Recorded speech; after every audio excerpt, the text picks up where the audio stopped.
안녕하세요. JD 부자연구소의 소장 조단입니다. 오늘은 코로나 이후 떠오를 주식이라는 주제로 말씀드리도록 하겠습니다. 2020년 7월 6일 월요일입니다. 오늘은 시황이 없습니다. 예. 어닝 시즌 개막했다. 그리고 이제 외국인들이 이미 실적 계산주에 배팅을 했다라는 기사가 있는데요. 그 삼성전자가 잠정 실적 발표 7일 날 하죠. 그래서 주식 시장은 2분기 어닝 시즌에 돌입한다.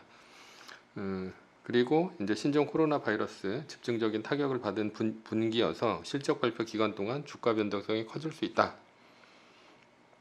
이런 가운데 외국인 투자자들은 최근 국내 증시에서 셀트리온, 카카오, SK하이닉스, CJ제일제당 등 2분기 실적 개선 기대주를 집중적으로 사들이고 있어 주목할 만하다라는 이제 기사가 있습니다. 어저께도 제가 그 카페에다 썼듯이 7월 실적 발표 기간입니다. 그래서 2분기에는 클라우드 업체들의 대규모 데이터 센터 증설이 있었죠. 그런데 데이터 센터 증설을 하려면 대규모의 반도체가 필요하죠. 근데 대규모 반도체를 필요하려면 이미 이제 반도체 장비하고 그다음에 소재 이런 이제 주식들이 이미 뜨기 시작했습니다. 그래서 먼저 이제 반도체 장비 주식 ASMR이라든가 이런 기업들 도쿄 일렉트론이라든가 이런 기업들이 뜨고 그 다음이 이제 소재 주식들 뜬 다음에 이제 삼성전자 주식이 뜨고 그 다음에 이제 클라우드 주식 이런 식으로 이제 가게 되는 건데요. 어차피 그 클라우드 주식들은 이미 이제 많이 떴죠. 예, 많이 떴고 그리고 이제 순서가 이제 그런 식으로 움직이는데 이제 동시에 다 올라갔다라고 볼 수 있죠. 왜 올라갔냐? 이런 그 언택 주식들, 그러니까 마가나 팡 이런 주식들이죠. 이런 주식들은 이미 이제 재택근무 때문에 굉장히 집에서 많이 근무를 하죠. 그러니까 집에서 근무를 많이 하다 보니까 컴퓨터도 필요하고 그다음에 노트북도 필요하고 이런 수요들이 굉장히 많았었고 그런 수요들을 통해 가지고 5G 통신 이걸 통해서 이제 클라우드 접속을 해 가지고 하기 때문에 결국은 이런 그 클라우드 생태계 안에 있는 주식들이 이제 전부 뜨게 되는 거죠. 클라우드 1등은 이제 아마존, 2등은 마이크로소프트, 3등이 구글 이런 식이죠. 이번 시즌 실적 시즌에도 이제 어닝 서프라이즈 해서 오를 것으로 보는 것들은 이제 외국인들이 이런 미리 언급해드렸던 이런 기업들인 것 같아요. 그런데 이제 어닝 서프라이즈 할지는 실적일 가봐야 압니다. 그래서 우리나라 주식들은 이제 실적일에 어닝 서프라이즈를 하잖아요. 그러면 외국인들이 차익 실현 매물로 오히려 이제 떨어지는 경우도 많습니다. 그러니까 그 전에 사놨다가 어닝 서프라이즈 했다 그러면은 개미가 달려들었을 때 그냥 물건 다 던지고 가는 거죠. 그러면 이제 오히려 쇼크 날 수도 있습니다. 그러니까 오히려 이제 어닝 서프라이즈 했다고 해서 올라가는 게 아닙니다. 한국은 그래요. 그런데 이제 미국 주식은 절대적으로 그 어닝 서프라이즈 했는데 떨어지는 경우는 거의 없어요. 어닝 쇼크가 나야지 떨어지지. 그러니까 그만큼 외국인들 놀이터가 아니란 얘기죠. 그래서 이제 미국 주식 어닝일이 중요하다라는 거죠. 하루 새 21만 명, 전 세계 코로나 공포 더 커졌다. 그 전 세계 신종 코로나 바이러스 감염증의 하루 신규 확진 환자가 21만 명을 넘어서 역대 최대치다라는 거죠. 그래서 WHO 여기서는 신규 확진 환자가 21만 2,326명이다. 이렇게 발표를 했죠. 그래서 지난달 28일 18만 9,077명에 이어서 더 많이 늘었다라는 겁니다. 더 많이 늘었다. 그래서 누적 확진자가 이제 52만 명이 넘어섰고 미주 대륙의 확산세가 두드러지는 것으로 나타났다. 주로 어디예요? 북미하고 남미다라는 거죠. 북미하고 남미다. 그래서 전문가들은 이 지역 정부와 시민들이 코로나19 확산을 막기 위한 대응에 적극 동참하지 않으면서 코로나19가 번지는 것으로 보고 있다라는 거죠. 가장 중요한 건 이제 북미고 북미에서도 이제 미국이죠.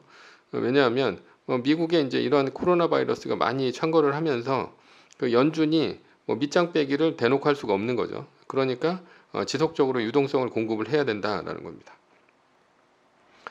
그래서 이제 우리가 알 수 있는 것은 컨택트 주식은 반드시 안 좋다라는 거야. 패드 그러니까 연준이죠. 연준은 고용을 많이 하는 보잉이나 델타 이런 이제 회사채는 사주지만 그렇다고 주가를 올려주는 건 아닙니다. 그래서 뭐 확실히 나중에 코로나가 잡혀야지 컨택트 주식이 올라갈 것 같아요. 그래서 현재 보잉이나 델타는 바닥에서 반등을 하긴 했지만 지금은 횡보를 하고 있다. 확실히. 그러니까 더 이상 올라가지도 않고 떨어지도 않으면서 주가하고 있습니다. 그나마 이제 떨어지지 않는 게 부도날 확률이 이제 적어지니까 안 떨어지는 거죠. 연준이 회사채 사줘서. 그런데 이제 연준이 회사채 사주는 것도 주로 이제 그 고용 많이 하고 이제 대마불사라고 해서 굉장히 큰 기업들이죠. 그런 기업들 빼놓고는 그렇게 또 회사채도 안 사줘요. 그러니까 뭐 체사피크라든가 뭐 이런 데 에너지라든가 이런 데는 부도도 나고 그렇습니다. 그러니까 연준이 지켜주는 데는 아주 큰 기업이고 고용 많이 하는 기업이다라는 거죠. 그러니까 이제 횡보하는 거예요, 주식은. 그러니까 여기는 뭐예요? 앞으로도 별로 좋지는 않다라는 얘기입니다. 컨택트 주식들은. 그래서 연준은 지난주에 이제 대차 대조표 상에 연준 자산을 이제 줄이는 것으로 이제 나타났어요. 그래서 그 코로나가 이렇게 심하니까 밑장 빼기를 하되 아주 대놓고 밑장 빼기를 하거나 아니면 이제 뭐 금리를 올린다거나 뭐 이런 얘기는 안 하고 있는 거예요. 이제 슬며시 이제 밑장 빼기를 하면서 시장 상황을 좀 보는 거죠. 그래서 현재는 이렇게 코로나가 창궐을 하니까 오히려 주가는 의심의 벽을 타고 오른다라는 거죠. 그래서 스물스물 오르고 있습니다. 그런데 뭐 만약에 진짜로 이제 코로나가 잡혔다, 그럼 오히려 떨어질 가능성이 있습니다. 제가 보기엔 그래요. 오늘도 이제 그 나스닥 선물은 오르고 있습니다. 그 확진자가 많아져도 이제 젊은 애들이 이제 많아진다 그래가지고 사망자는 약간 줄어드는 추세다 이렇게 볼 수 있고요. 그래서 현재는 코로나의 영향력이 그리 크지는 않다라고 볼 수는 있습니다. 그 글로벌 IPO 한 달 새 2배 늘었다라는 기사가 있는데요. 그 올해 1분기 신종 코로나 바이러스 감염증 여파로 급감했던 주식시장 상장, 그러니까 IPO죠. 이제 새로 주식을 이제 상장하는 거죠. 그 뭐 SK 바이오팜 같은 경우도 상장해가지고 대박치고 그랬죠. 그리고 기업 인수합병 M&A가 6월달에 크게 늘어났다라는 거죠. 지난달에 전 세계 금융 완화 정책으로 시중에 풀린 자금이 증시로 몰리고 주가가 고공비행하자 바이오와 정보기술 업체들이 잇따라 자본시장에 문을 두드리고 있어서다. 그래서 뭐 여기 상장한 기업들 94곳, 공모 규모는 170억 달러, 5월보다 2배 늘었다라는 얘기입니다. 그래서 나스닥에서는 로열티 파머가 뭐예요? 파마 뭐 결국은 이제 뭐 바이오 기업이란 얘기죠. 그래가지고 20억 달러를 모집해서 최대 IPO 기업으로 기록됐다라는 겁니다. 상장 실적이 제로였던 일본 증시에서도 6월 IPO가 성사됐다라는 얘기고요. 뭐 M&A 규모도 이제 2배 늘었다라는 겁니다. 자, 이런 와중에 눈먼 돈을 먹으려는 수요가 늘고 있다는 얘기입니다. 한마디로 연준이 양적 완화를 했으니까 당연히 이제 통화는 늘어났고 이 늘어난 통화는 결국 어디로 가요? 부동산하고 주식으로 간다라는 거죠. 왜냐하면 뭐 서민들한테 뭐 돈을 뭐 줄 수도 있지만 주로 이제 연준에서 늘리는 거는 채권사 주고 은행에다 돈 꽂아준 거니까 은행들이 뭐 당연히 은행들은 뭐예요? 이자를 주면서 이제 이자를 받으면서 주는 거예요. 그리고 이제 빌리는 사람도 이자를 내야 됩니다. 이게 공짜로 주는 돈이 아니에요. 그러다 보니까 어차피 서민들은 지금 뭐 먹고 살기 힘들어요. 그러니까 돈을 은행에서 빌릴 수가 없고 먹고 살 만한 사람들, 그런 사람들이 돈을 빌리다 보니까 이런 사람들은 의식주는 해결돼 있잖아요. 그리고 이미 쓸 만큼 쓰고 있고. 그러니까 이제 돈을 빌려서 어디다 투자하냐? 부동산하고 주식에다 투자를 하는데 부동산 시장은 이제 연준이 좀 막아놨습니다. 그래서 주로 어디로 가냐? 이제 주식 시장으로 간다라는 거죠. 그래서 이 눈먼 돈 먹으려고 지금 이제 상장하려고 하는 거예요. 그래서 지금 IPO 시장이 이제 뭐 폭발하고 있는 중이고 뭐 주로 이제 어디로 갑니까? 바이오하고 언택트 종목 쪽으로 가게 되는 거죠. 원래 양적 완화 이후에 그 은행과 기업은 위험한 행동을 하기 시작합니다. 무엇을 위해서? 주가를 올리기 위해서. 그러니까 뭐 투자은행도 주가를 올리고 또 수수료도 챙기고 기업들도 주가 올리고 뭐 하는 거죠. 그래서 이제 가장 흔하게 하는 게 M&A입니다. 일단 이제 은행은 제로금리까지 떨어졌으니까 주택담보대출 같은 거는 이제 수수료로 남는 장사가 아니에요. 그리고 이제 미국 투자은행은 주택담보대출 잘 안 합니다. 그래서 여기서 이제 저금리 상황에서 주로 뭘 하냐? 이게 레버리지 드론을 이용해서 기업에게 저금리로 M&A를 해주기 시작합니다. 자, 레버리지 드론 그 금융위기 이전 수준으로 급증세했다라는 거예요. 그러니까 이게 늘어나면 이제 화랑이라는 얘기입니다. 화랑이다. 그래서 언제 기사냐? 이게 이제 2017년 9월 25일 기사입니다. S&P 글로벌 마켓 뭐 여기 따르면 미국은 올해 레버리지 드론 물량은 53% 급증했다. 언제 기사요? 2017년 9월이요. 그래서 글로벌 금융위기 직전이었던 2007년 5,340억 달러 사상 최대 기록을 넘어설 기세다. 레버리지 드론이란 뭐냐? 사모펀드나 기업이 다른 기업을 인수할 때 피인수 업체의 자산을 담보로 금융기관에서 빌리는 돈을 뜻한다. 돈을 빌려준 금융기관은 이를 담보로 증권을 발행하여 상품을 판매한다. 자, 이게 뭔 얘기예요? 그러니까 내가 어떤 B라는 기업을 인수하려고 해요. 근데 난 돈이 없어요. 근데 그 B라는 기업이 뭐 부동산도 있고 주식도 있고 그래요. 그러니까 거기에 이제 부동산이나 주식을 담보로 해가지고 거의 이제 무차입으로 은행 그 금융기관에다 빌리는 거죠. 이거 엄청 위험한 거죠.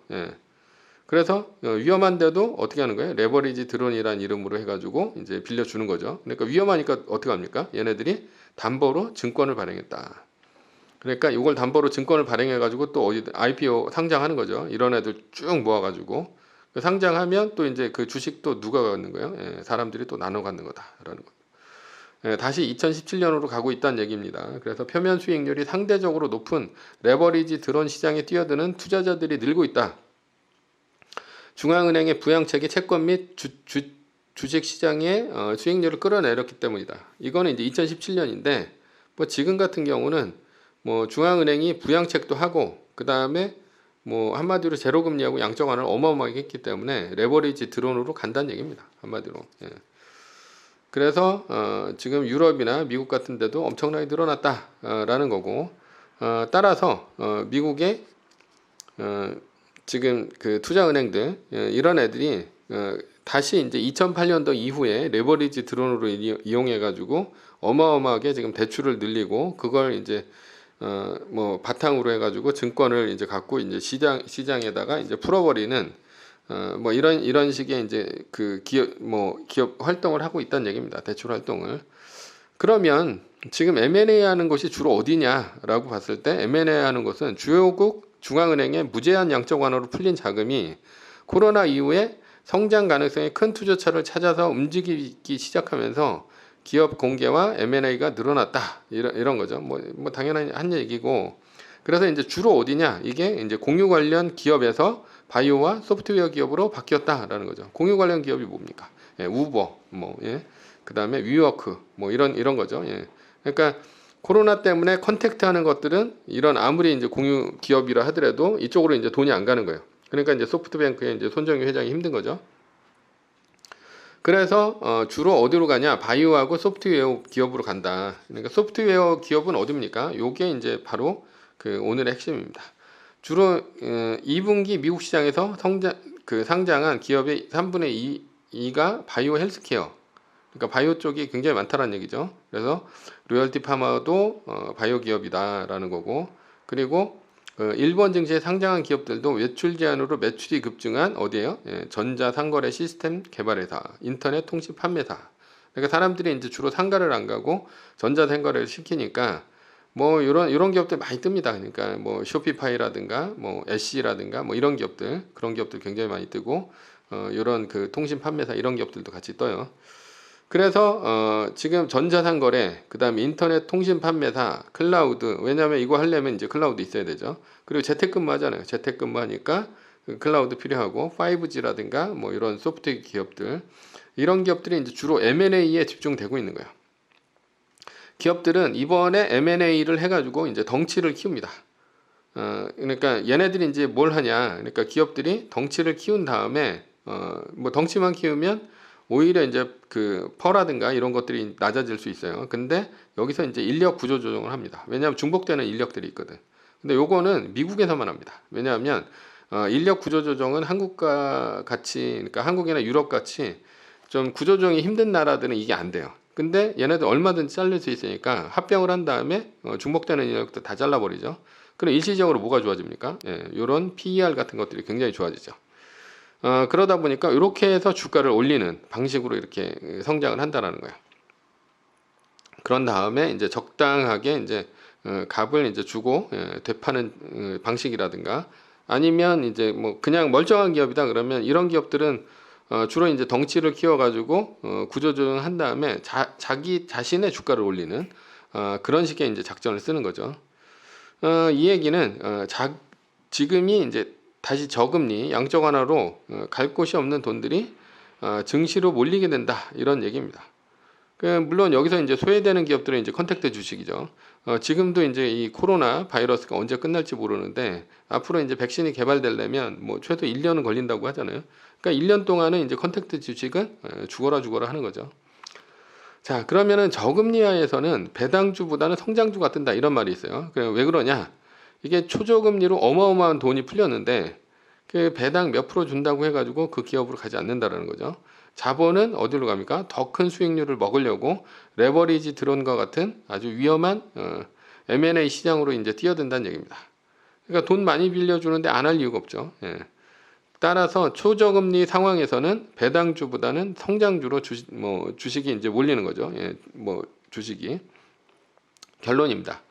아이러니하게도 코로나가 진정되지 않고 내년까지 지속된다면 저금리 상황이 지속이 되면서, 어차피 2022년까지는 안 올린다고는 했는데 거기서 이제 밑장 빼기도 안 한다는 얘기는 아닙니다. 그러니까 연준이 밑장 빼기도 안 하면서, 그러면서 회사채도 사주면서 저금리도 지속되면서, 그래서 글로벌리하게 계속해서 유동성이 발생하는, 유동성이 이제 계속해서 넘치는 이런 것들은 어떻게 될 수 있어요? 오히려 버블을 만들어낼 수도 있다라는 거죠.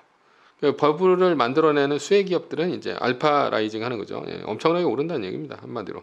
그래서 관련 기업은 바이오, 그 다음에 전자상거래, 인터넷 통신 판매업, 결제 관련 기업들, 뭐 비자, 마스터, 스퀘어, 뭐 이런 기업들이죠. 그리고 이제 클라우드, 인공지능, 온디맨드, 5G, 뭐 네트워크, 뭐 이런 기업들이죠. 그러니까 한마디로 그냥 언택트 주식들이 뜬다는 얘기입니다. 물론 코로나 이후 가장 유망한 기업은 세계 1등 기업이죠. 왜냐하면 세계 1등은 믿을 수 있으니까 많은 돈을 투자해도 뭐 부담스럽지가 않죠.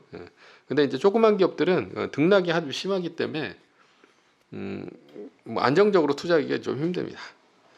그래서 오늘은 코로나 이후 떠오를 주식은 뭐냐라는 주제로 말씀드렸습니다. 후원은 제가 영상을 제작하는데 많은 도움이 됩니다. 하나은행 447-910064-6100 주식회사 JD 부자연구소. 네, 감사합니다.